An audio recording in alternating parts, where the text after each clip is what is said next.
Hi friends, അപ്പോൾ ഇതാണ് നമ്മൾ NH66 സ്പ്രേ അടിച്ചിന് ആ ഒരു മെഷീൻ ഇട്ടാണ്. ഇതാണ് ആ സംഭവം. എയറിന് ഇതിലെങ്ങനെ ഉണ്ട് കറങ്ങിയിട്ട് ഇതാ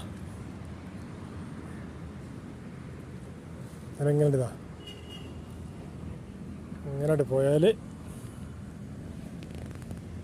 നേരാണ്ട് ചെന്നിട്ട്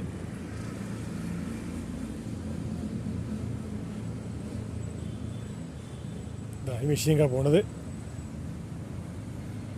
എന്നിട്ടാണ് അവിടെ സ്പ്രേ ചെയ്യേണ്ടത്. അതാണ് പരിപാടി.